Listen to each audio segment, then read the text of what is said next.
Ya, algo de la tiroides, que es lo más, un poquito más frecuente acá.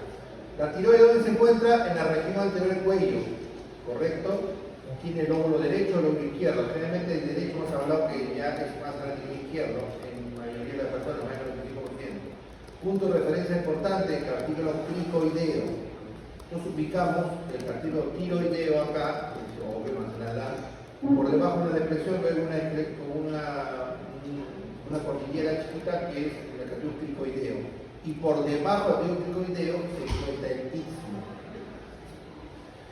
El borde superior de la tiroides del istmo es inferior al cartílago cricoideo. Y el borde inferior se encuentra a nivel de la superficie suprema del núcleo external.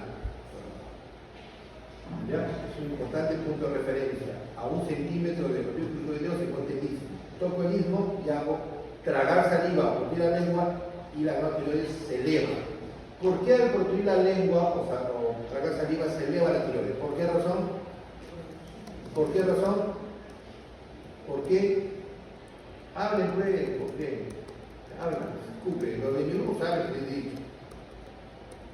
Hay un conducto que se llama el tirogloso, que va tiro de tiroides, gloso, lengua, que biológicamente la tiroides desciende de la base de la lengua a la base del cuello, como una especie de ligamento, como una carretera.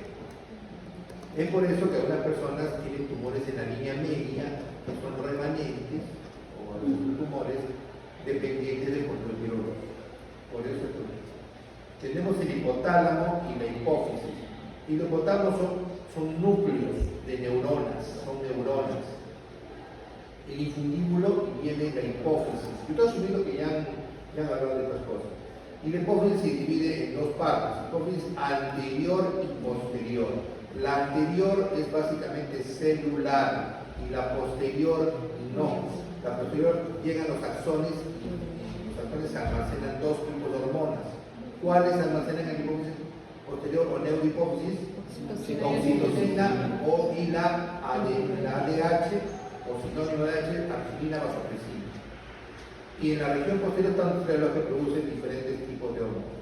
En el caso de la tiroides, tenemos que el hipotálamo produce la TRH. ¿Qué significa la TRH? Hormona liberadora de la tirotropina. Y la tirotropina es producida por una célula de la anterior hipófisis que se llaman tirotropos. Tropo es célula, tirotropina.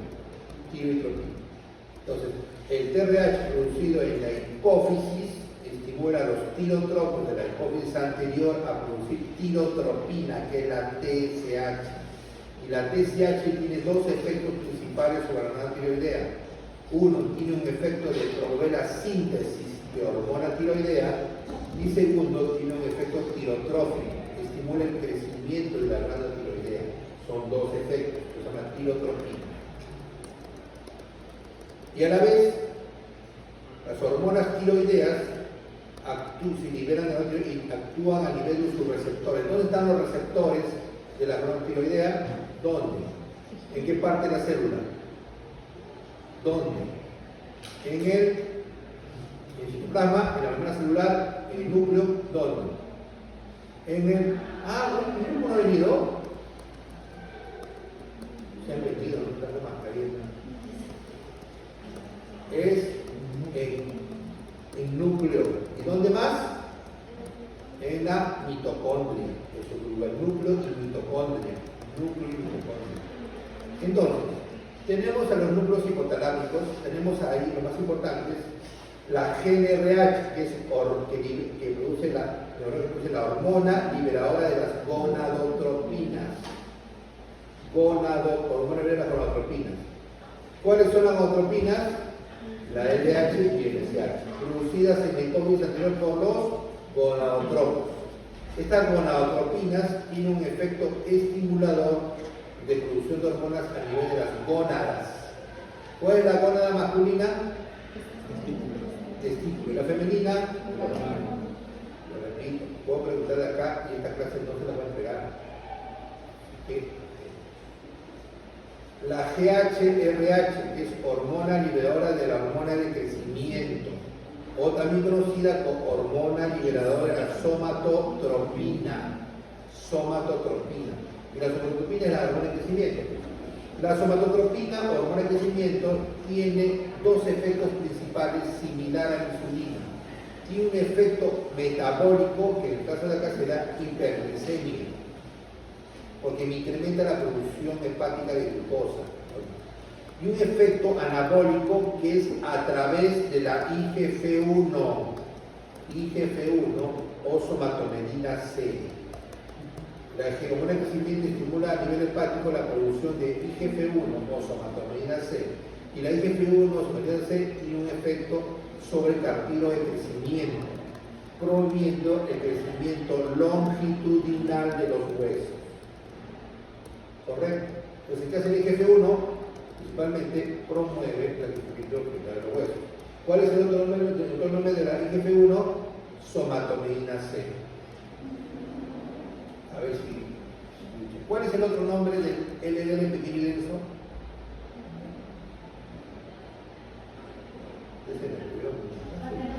LDL patrón B. ¿No te acordás? La TRH hemos hablado. La C, sí, la clase de obesidad. Estabas durmiendo. Patrón B, sí, estabas durmiendo. Busca la clase de obesidad. A ver, busca. Ya.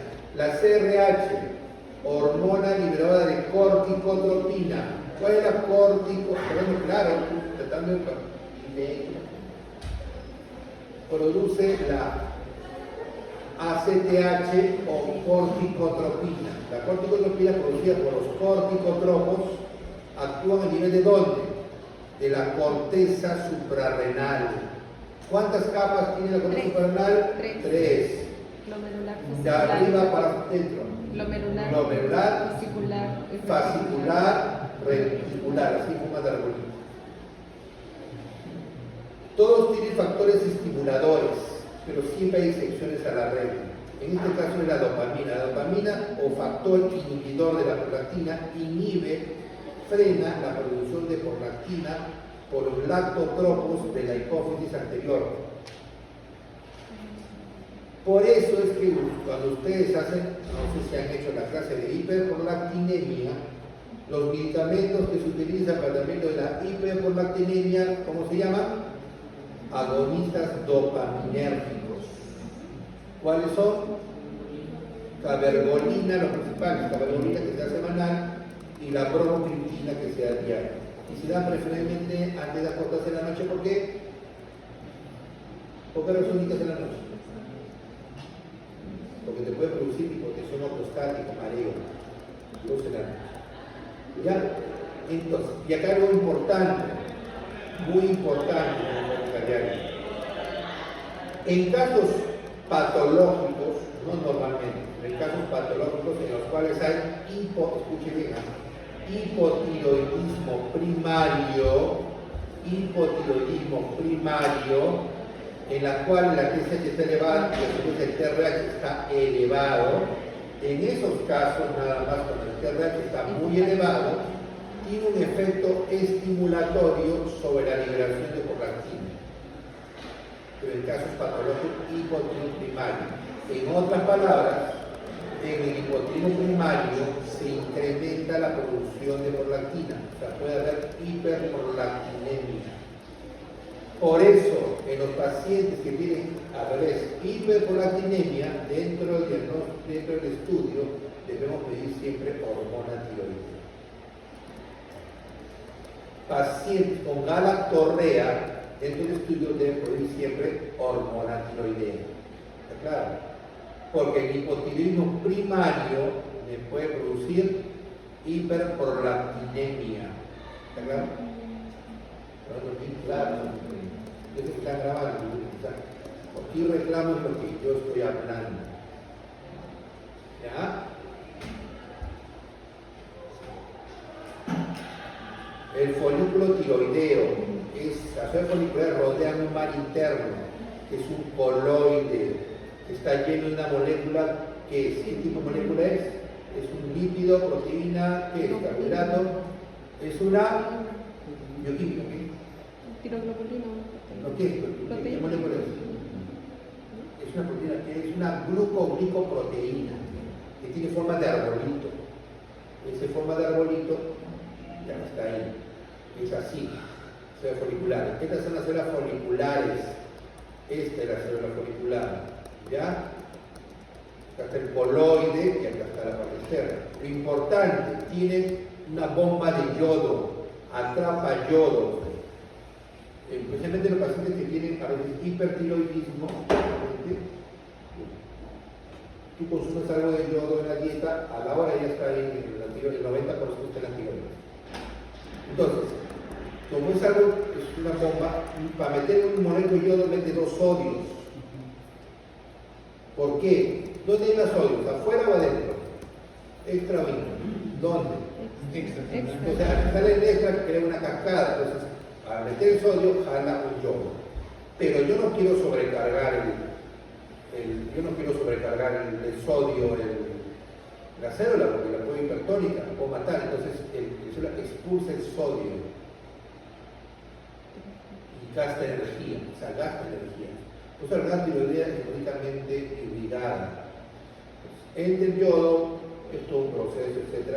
La penicilina pasa acá, y acá, casi en el borde, el yodo es oxidado. Ya. Este proceso de oxidación lo hace una enzima que se llama peroxidasa tiroidea. En todo proceso bioquímico, siempre en general hay una enzima importante que es la enzima limitante. ¿Qué es una enzima limitante? Quiere decir que si tú cortas el proceso acá, se corta todo el proceso. En la síntesis del colesterol, siempre les pregunto, creo que son 8 o 10 pasos, ¿cuál es la enzima limitante? Es la hidroximetilcoenzima reductasa. ¿Y quién actúa ahí? Las estatinas. En este caso es la peroxidasa tiroidea, no se olvida. Y acá se produce el proceso de utiliza la tiroides, que es un árbol de Navidad, formando las monoyodotirosinas y las iodotirosinas. Y al subir al mono y yodo, juntan 2 monos, sale T2. Juntan un diyodo, un mono, sale T3. Juntan 2 dip, sale T4. Como son pedazos grandes, estas moléculas de tiroidina tienen que estar por pinocitosis. Entran, las degradan, se deshacen, se lo utilizan lo que sobra, se va liberando T4 y T3 principalmente. ¿Ya? Ese proceso en resumen. Entonces no se olviden, receptores de hormona tiroidea hay en el núcleo y hay en mitocondria. Esto siempre se olvidan los niños, en mitocondria. Los canales MCT8 son importantes para el pasaje de la hormona tiroidea. Importantes enfermedades congénitas ahí, raras que hay en el sistema nervioso, ahí tienen que ver eso. Entonces, por lo tanto, en la síntesis de secreción de hormona tiroidea involucra una glicoproteína, que es la tiroglobulina, y una enzima esencial o limitante, que es la peroxidasa tiroidea. Yo maravilla, anticuerpos, tenemos anticuerpos contra la tiroglobulina y anticuerpos contra la peroxidasa, TPO, contra la tiroidea, para el estudio de los casos de hipotrimoto inmune. Como dice el cuadro severa, artritis crónica autoinmune o artritis de Hashimoto. Por lo tanto, la TSH, unión del receptor acoplado, es diferente. El final de hace que le pongo un cuadro así no entiende nada, pero ya viendo lo anterior ya entiende este cuadro. Aspectos claves en la función de hormona tiroidea. TSH, unión con receptor acoplado con proteína G de la célula tiroidea según un encerrado específico. Estimula todos los pasos que incluyen la síntesis de hormona tiroidea, la TSH que dije, y promueve el crecimiento de la hormona tiroidea. Son las dos funciones principales de la TSH. Promueve la síntesis de hormona tiroidea y tiene efecto tirotrópico. La hormona tiroidea puede almacenar la hormona tiroidea 2 a 3 veces en el coloide. O sea, una función de ese coloide es almacenar. Y produce más T4 que T3, como vamos a ver a continuación. Y este es el resumen. Tenemos el hipotálamo, TRH hemos visto, hipófisis. La producción de hormona tiroidea por la tiroidea normalmente es a predominio de T4 sobre T3. A una proporción de dividan entre 90 y 39 con 10 a 1. Pero ojo, la afinidad del receptor, es a predominio de la T3 O sea, le gusta más la T3 que la T4. A una proporción de 10 a 1 también. O sea, al receptor le gusta más la T3, no le gusta tanto la T4. Entonces, si produce más T4, pero se va a usar más T3, hay una conversión periférica de hormona tiroidea que se produce por unas enzimas que son las diiodinasas. Las diiodinasas convierten T4 a T3, T4 a T3 reversa, que tiene función conocida como ANAC, de T4 a T2, múltiples cambios. ¿Ya? Es importante esos pasos que les digo, no les digo por palabra, les digo porque en el tratamiento del hipertiroidismo deben saber a qué nivel actúan los antitiroideos y los sintomáticos. Ustedes están tirando. ¿Ya? Otro, la vida media. La vida media de la T4 en adultos normales sanos es 5 a 7 días. En niños es menos, en otros modelos es más, en gestantes es menos. Y de la T3, un día. 5 a 7 días T4 y un día T3. ¿Está bien? ¿Está bien? Está bien.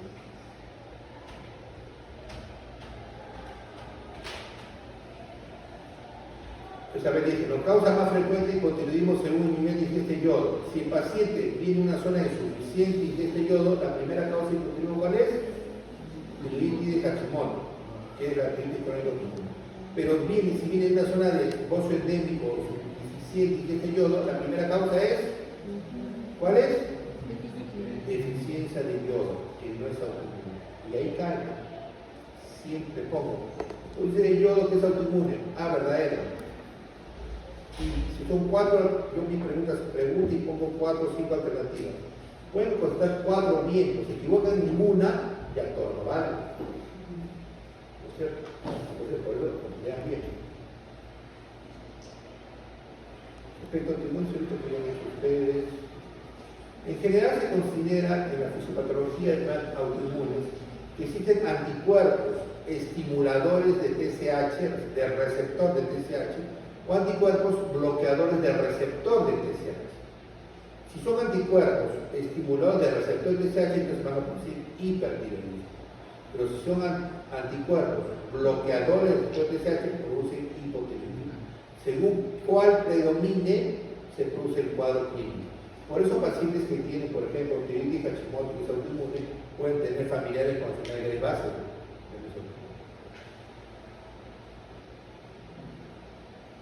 Otra cosa importante, en la sintomatología, estos controles o sanos, y estos son pacientes con hipotiroidismo.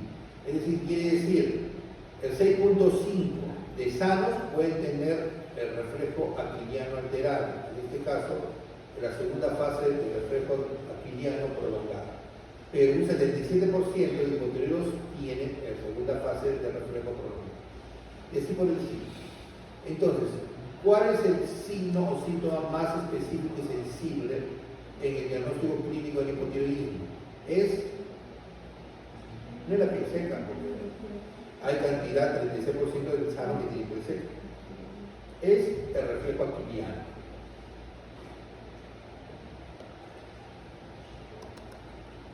La piel seca, fatiga y constipación generalmente no se expresan en los grados leves del hipotiroidismo y deben estar tratados. Es decir, tengo un hipotiroidismo leve, pero el paciente tiene piel bastante seca, bien cansada, y te contas conmigo, entonces debo pensar que aparte del hipotiroidismo que tiene leve, debe haber otra cosa asociada.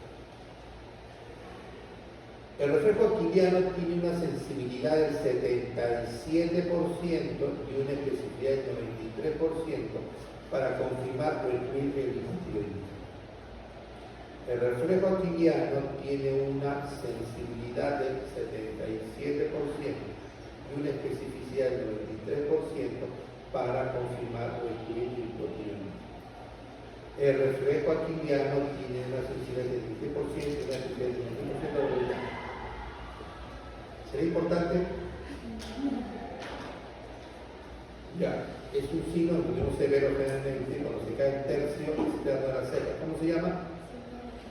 ¿Ah? No escucho nada, pero es poco ustedes ven.